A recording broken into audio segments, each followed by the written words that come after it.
안녕하세요. 저는 결혼한 지 4년 된 30대 초반의 여성입니다.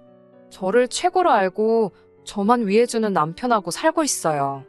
아내가 예쁘면 처가집 방향으로 절을 한다는 말처럼 저도 남편이 저에게 잘하니 시댁 식구들하고도 정말 잘 지내고 싶었어요. 하지만 무례하고 염치 없는 시댁 식구들을 더는 견디고 받아줄 자신이 없어서 안 보고 살기로 했습니다. 시어머니는 며느리 하나 잘못 들어와서 개판이 됐다며 제 탓을 하시네요. 저와 남편은 지인의 소개로 만났어요. 소개를 받을 당시 저는 외국계 회사를 다니는 평범한 직장인이었고 남편은 자영업자였습니다. 사실 소개팅 자체가 내켰던 건 아니지만 주변 친구들이 하나둘씩 결혼하는 걸 보자 한편으론 마음이 조금 급해지더라고요. 어떤 남자인지 일단 만나라도 보자라는 생각으로 나간 소개팅 자리에서 지금의 남편을 만나게 되었어요. 남편은 말수가 적고 신중한 성격처럼 보였습니다. 처음엔 저랑 있는 게 불편한가 싶을 정도로 말을 많이 하지 않더라고요. 어차피 잘 될 것 같지 않아서 저도 내숭 없이 평소 성격대로 행동했습니다. 그런데 남편은 오히려 그런 제 모습이 가시겁고 좋았다며 또 만나고 싶다고 하더라고요. 그렇게 저희는 한 달 동안 주말마다 만나면서 서로의 마음을 확인할 수 있었고 연인 사이로 발전했습니다. 그리고 교제한 지 1년 반쯤 되었을 무렵 남편에게 미국에서 취업할 수 있는 기회가 찾아왔어요. 아는 분께서 사업을 하시는데 남편에게 와서 일을 같이 해보지 않겠냐고 제안하셨거든요. 미국에서 살려면 신분 문제가 중요한데 그것도 해결해 줄 테니 와서 당신을 좀 도와달라 하셨습니다. 남편은 좋은 기회 같은데 전 어떻게 생각하는지 물었어요. 그때만 해도 저희가 결혼을 약속한 사이는 아니었기 때문에 이대로 남편이 떠난다면 저희 둘의 미래는 어떻게 될지 아무도 장담할 수 없었지요. 며칠간 저는 잠을 이룰 수 없었습니다. 하지만 사랑하는 남편의 미래를 바꿀 수 있는 기회였으니 결국 보내주기로 했습니다. 제 마음을 전달하려던 그날 남편은 저희가 소개팅했던 그곳으로 절 불러냈어요. 그러더니 저와 함께 미국으로 가고 싶다고 하더라고요. 남편의 평소 성격처럼 담백한 고백이었습니다. 저는 예상치 못했던 남편의 말에 눈물을 흘리며 프로포즈를 받아들였습니다. 그렇게 저희의 미국행이 결정되었어요. 미국에 가기까지 시간이 많지 않았기에 생략할 건 생략하기로 했습니다. 일단 양가 어른들에게 서로를 소개할 자리를 만들었습니다. 그렇게 처음 시댁 식구들을 만나게 되었고요. 시부모님의 경우 얼마 전까지 장사를 하시다 정리하신 상황이었고 신우는 아들 둘을 키우고 있었습니다. 사실 남편과 시부모님 사이가 그다지 가까운 편은 아니었어요. 남편 말로는 어려서부터 시부모님이 첫째인 신우와 둘째인 남편을 많이 차별하며 키우셨답니다. 남편이 고등학교를 졸업하자마자부터는 대학교에 가고 싶으면 네가 돈 벌어서 알아서 가고 누나가 이미 대학을 다니고 있어 형편이 어려우니 남편은 되도록 나가서 일을 하라는 식으로 강요를 하셨다고 하네요. 남편은 그 와중에 대학을 가겠다고 했는데 대학생 뒷바라지 해줄 여력이 안 되니 학비도 알아서 벌고 집에서 머물 테면 한 달에 얼마씩 생활비를 내라고까지 하셨대요. 그런 이유로 남편은 20살이 되자마자 대학을 가는 대신 혼자 서울에 올라와 기술을 배웠고 그 길로 혼자서 자기 가게까지 차렸어요. 그나마 남편이 저를 만나기 전 가게를 차렸다는 소식을 들었는지 시부모님이 연락을 해오셔서는 그동안 당신들이 남편에게 너무 무심했던 것 같다며 지금이라도 서로 왕래도 하고 부모 자식답게 살자고 하셨대요. 신우도 남편에게 자식이 부모를 이해하지 않으면 누가 이해하겠냐며 그 당시 상황이 어쩔 수 없던 상황이었으니 남편에게 과거는 그만 따지라 했답니다. 남편은 마음이 다 풀어지진 않았지만 가족들을 상대로 더 날을 세우고 싶진 않아서 더는 말하지 않았고요. 연애하면서 남편이 가족 이야기를 하지 않았던 이유가 왜 그랬는지 알 것 같더라고요. 하지만 그렇다고 남편과 제가 결혼을 하고 미국에 함께 가게 되었는데 남편이 싫다고 해서 남편의 가족을 무시할 수는 없는 노릇이었어요. 그래서 양가 상견례를 하기 전 시댁에 먼저 인사를 드리러 간 적이 있습니다. 신우와 시어머니가 남편이 말한 대로 조금 무례한 말투로 저를 대하기는 했지만 그런 점을 제외하면 크게 어려운 질문도 없으셨어요. 그리고 저에게 특별히 까탈스럽게 하신 건 따로 없었고요. 제가 긴장하고 걱정했던 것에 비하면 그냥 무난하고 수월한 만남이었다고 생각합니다. 그리고 얼마 뒤 양가 어른들을 모시고 상견례를 진행했습니다. 저희 친정부모님께선 갑자기 딸이 다니던 회사를 그만두고 해외로 떠난다는 사실이 실감이 나지 않으시는 눈치였어요. 상견례가 있기 전 친정의 남편을 데리고 와 인사를 시켰을 때도 긴가민가 하시는 것 같았거든요. 그러다 불쑥 상견례 날짜까지 잡히니 정신이 하나도 없다 하셨습니다. 상견례 장소는 시부모님이 거주하시는 지역으로 정했어요. 여기까지도 큰 문제는 없었습니다. 저희 부모님은 원래도 드라이브 하시는 걸 좋아하셔서 오랜만에 드라이브 간다고 생각하고 움직이시겠다 하셨거든요. 상견례는 인터넷에서 나와 있는 그 지역 유명한 맛집 중 한 곳을 제가 골라 예약했습니다. 12시 반까지 모이기로 했고요. 하지만 막상 12시 45분이 되도록 시댁 식구 누구 하나 코빼기도 비추지 않았습니다. 슬슬 걱정도 되고 어이도 없고 여러 가지 생각이 들었어요. 옆에 있는 남편을 슬쩍 보니 남편도 핸드폰을 들었다 놓았다. 엄청 많이 당황한 눈치였습니다. 친정 부모님은 무슨 일 생긴 거 아니냐고 말씀하시면서 걱정스러운 눈치셨고요. 그때 방문이 열리면서 시어머니와 신혼의 부부가 들어왔습니다. 웃긴 건 들어오자마자 늦어서 미안하다는 소리 한마디 없으신 채로 시아버지 때문에 속상해 미치겠다 그러시더군요. 무슨 일이시냐 물으니 어제 술을 떡이 되게 마시고 와서는 지금까지 못 일어나고 자고 있다면서 깨우다 포기하고 왔다고 그냥 시아버지 빼고 상견례를 진행하자 하셨어요. 저도 모르게 남편을 먼저 살피게 되더라고요. 남편이 그런 표정을 지은 건 정말 살면서 처음 본 것 같습니다. 한 단어로 표현할 수 없는 그런 얼굴이었어요. 허탈감과 배신감, 당혹스러움과 그리고 분노, 정말 오만 가지 감정이 한데 섞인 얼굴이었습니다. 결국 아버님을 제외하고 상견례를 하게 되었습니다. 이미 남편과 제가 함께 미국에 가기로 결정한 상황에서 사실 상견례는 형식적인 일이었어요. 친정에서는 이미 남편과 시부모님 관계가 원만치 못하다는 정도는 알고 계셨기에 대화를 할 것도 없었고요. 다만 저희 친정어머니께서 시어머니께 그래도 자식들이 부모 품을 떠나 해외로 가는데 현금 얼마라도 보태주시지 않을 거냐고 물어보셨습니다. 그러자 시어머니께선 난색을 표하며 당신들은 그럴 여유 자금이 없다고 딱 선을 그으시더라고요.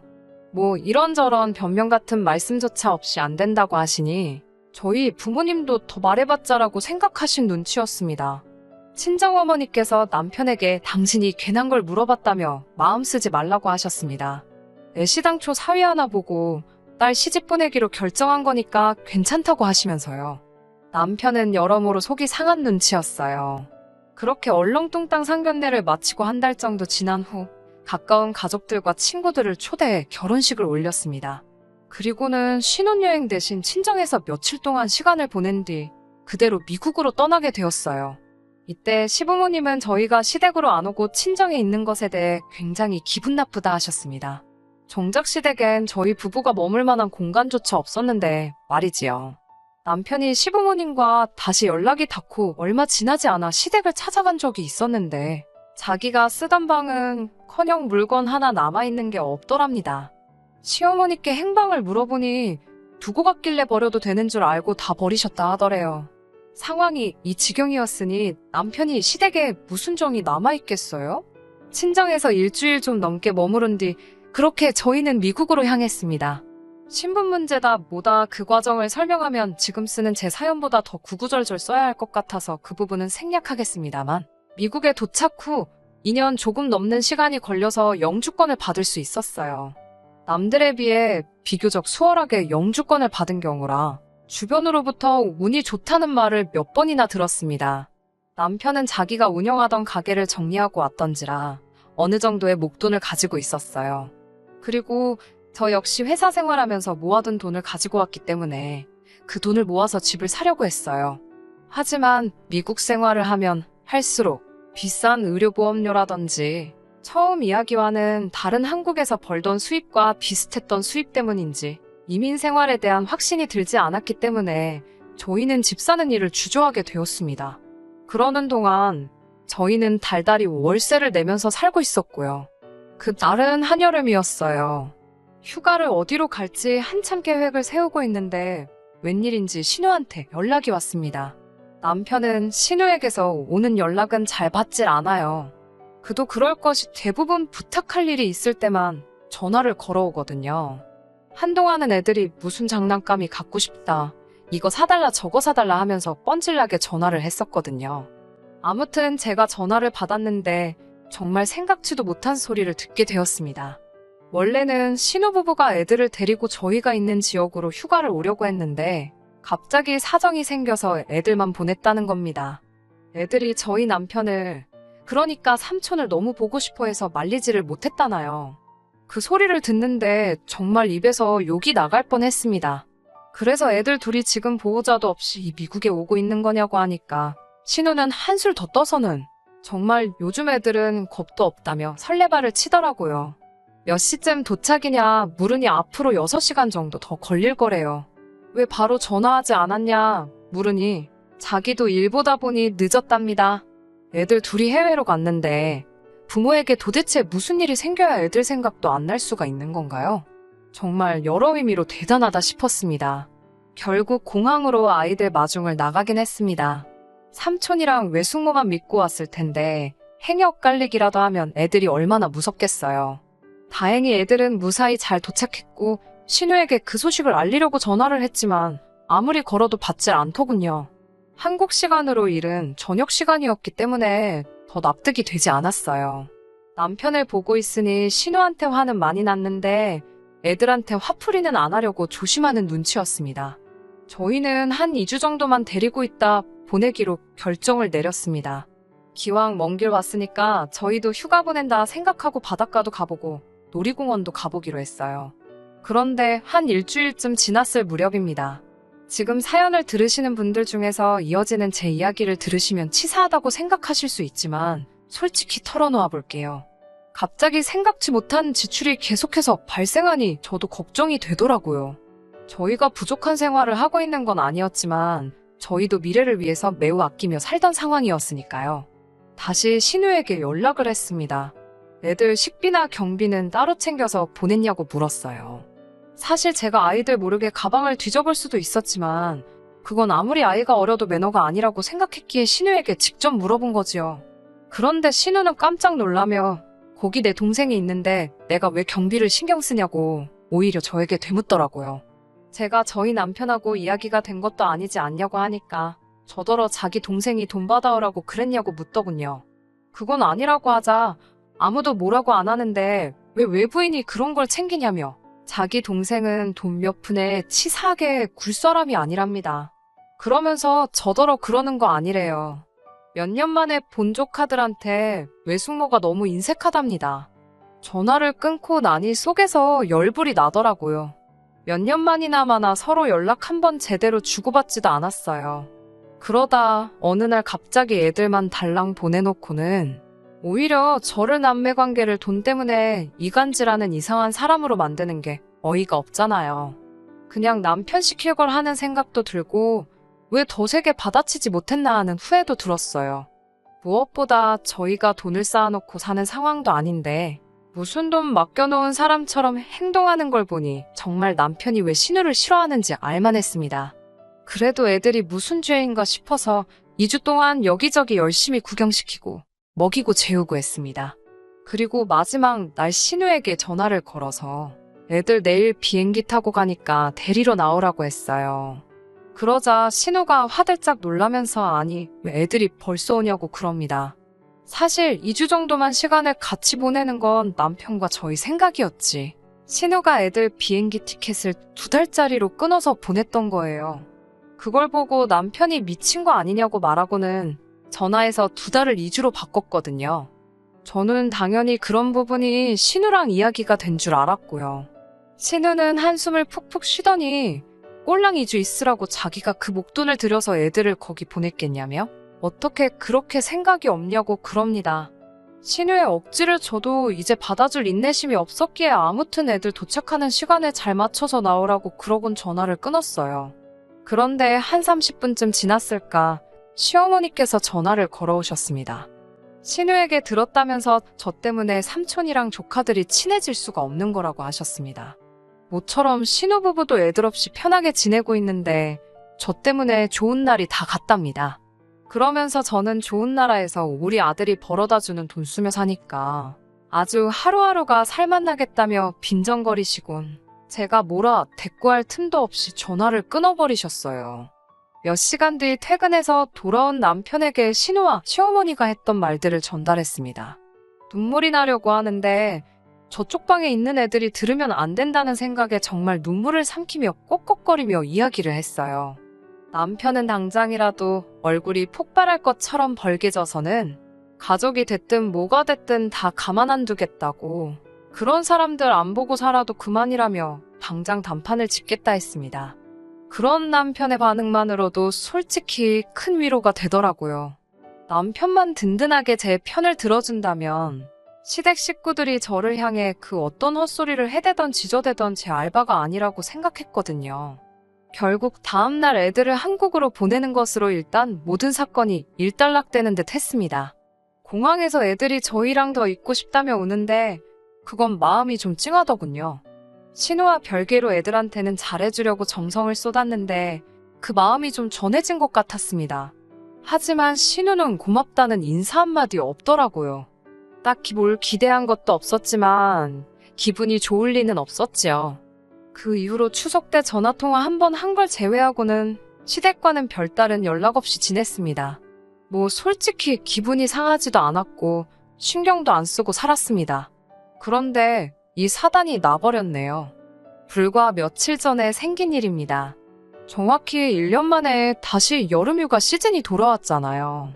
작년엔 신우 애들 때문에 둘이 어디 가지도 못해서 올 여름휴가는 정말 둘이 재밌게 보내자고 다짐을 했었습니다. 그런데 막상 휴가 시즌이 되니까 다른 곳보다도 그렇게 친정에 가고 싶어졌습니다. 남편에게 친정 부모님도 뵙고 싶고 한국에 있는 친구들도 만나고 싶다고 하니까 사실 자기도 그렇다며 그럼 이번 여름엔 한국으로 가자고 하더군요. 그러면서 남편이 시부모님께는 연락하지 말잡니다. 연락해봤자 좋은 소리도 못 듣는다고요. 하지만 설령 싫은 소리를 하실지라도 저희 할 도리는 해야 하지 않겠어요?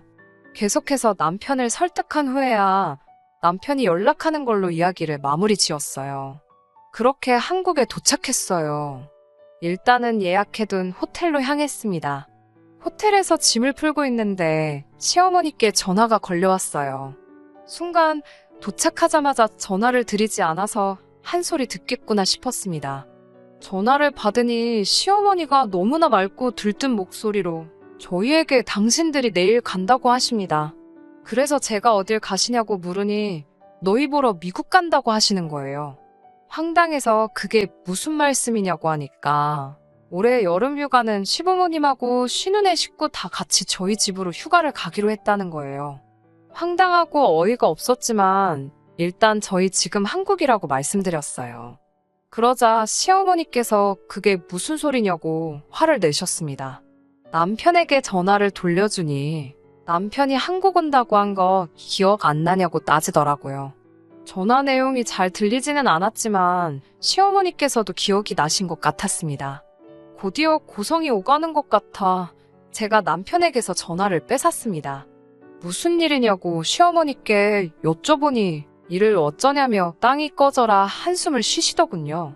갑자기 저한테 너는 한국에 오면 언제 온다고 연락을 해야지 왜 안 했냐고. 다 이게 저 때문이랍니다. 남편이 연락드리지 않았냐 하니까 너도 내 나이 한 번 되어보랍니다. 한 번 듣는다고 다 기억이 나는 줄 아냐면서요. 그러더니 일이 이렇게 된 이상 어쩌겠냐며 일단 만나서 저희가 사는 미국 집 열쇠를 달랍니다. 저희도 없는데 저희 집을 숙소로 쓰겠다면서요. 안 된다고 말하려는데 그럴 틈도 안 주고는 이렇게 된 거 차키도 달랍니다. 뭐하러 있는 차를 놀리냐고요. 자기들이 쓰고 기름도 채워놓고 할 테니 걱정 말랍니다. 보험도 없는데 어쩌려고 그러시냐 하니까 살살 운전하면 된다며 자길 무시하는 거냐고 나오시는데 사람이 염치가 없어도 정도가 있지 싶더라고요. 저도 에라 모르겠다 싶은 심정으로 그럼 저희 집을 얼마나 쓰실 거냐고 하니 한 달 정도 있으실 거랍니다. 여기저기 구경도 하고 좀 쉬다 오시겠대요. 그래서 제가 그럼 한 달 숙박비로 하루에 300불씩 만불을 달라고 했습니다. 하나로 1000만 원 상당의 돈이고 저도 홧김에 내지른 숫자입니다. 시어머니는 저더러 시부모 여행 하나 제대로 못 보내주는 주제에 돈 달라는 소리가 나오렵니다. 다른 집 아들 딸들은 300, 500씩 여행 다녀오시라고 손에 쥐어준다는데 너는 비어있는 집에서 잠만 잔다는데 미안해하진 못할 망정. 시부모한테 돈을 뜯으려고 하냐면서 돈이 그렇게 좋으면 돈하고 살라고 욕을 하시더라고요. 그리고 이 모든 전화는 남편이 옆에서 듣고 있었습니다. 남편은 결국 언성을 높이면서 시어머니한테 아들 이혼이라도 당해야 정신 차리겠냐고 왜 이렇게 얼굴이 두껍냐며 울분을 토했습니다. 그러고는 남편이 전화를 일방적으로 먼저 끊어버렸네요. 그 이튿날 당연히 남편은 시부모님께 집 열쇠건 차 열쇠건 돈이건 아무것도 드리지 않았고요. 신우고 시어머니고 번갈아 가면서 미친 듯이 전화가 걸려왔지만 받지도 않았습니다. 그러자 문자로 정말 듣도 보도 못한 쌍욕이 오더라고요. 남편은 저에게 정말 미안하다며 이런 대접받을 사람이 아닌데 자기가 저 볼 면목이 없다며 급기야 눈물을 보였습니다. 그런 남편을 보니 어린 시절 남편이 어떤 서름을 겪으며 살았을지 상상이 되더라고요. 신우는 당신들이 저희 부부 때문에 얼마나 큰 금전적 손해를 떠안게 되었는 줄 아냐면서 저를 고소하겠다 하더라고요. 제발 하시라 했습니다. 했다간 저도 이 모든 욕설이 담긴 문자를 증거로 똑같이 맞고소할 거라고요. 결국 남편이 다시 시어머니께 전화를 걸었고 2번 다시 보고 살지 말자고 하더군요. 우리는 이대로 미국으로 돌아가서 잘 먹고 잘 살 테니까 신경 쓰지 마시라면서요. 시어머니는 이게 다 저 때문이라며 악을 쓰셨고 거기다 대고 남편은 저를 만나서 이만큼이나 살게 된 거라며 제발 작작 좀 하시라고 다시 악을 썼습니다. 그렇게 며칠 동안 양가가 서로를 비난하는 일이 계속되었습니다. 결론은 역시 처음 남편의 말대로 안 보고 살게 되었습니다. 그렇게 결론이 났고 지금은 마음도 많이 가라앉았습니다. 죄송한 마음도 솔직히 별로 없네요. 오히려 남편이 단칼에 잘라줘서 이제 고마운 마음이에요. 이제 저희도 곧 미국으로 돌아가는데요. 큰일 하나를 마치고 가게 된 것 같아 마음이 편하기까지 합니다. 몇몇 분들은 그래도 부모 자식 사이가 쉽게 끊어지지 않는다 하시지만 남편과 저는 서로 너무 사랑해서 시댁 때문에 이혼을 차마 결심할 수는 없었어요. 언젠가 상황이 또 어떻게 달라질지는 모르겠지만 당분간은 저와 남편 우리 둘 사이만 보고 살 생각입니다. 끝까지 들어주셔서 감사합니다. 오늘의 사연은 여기까지입니다. 구독과 좋아요, 알람 설정 부탁드리고 더 좋은 사연으로 다시 찾아뵙겠습니다. 감사합니다.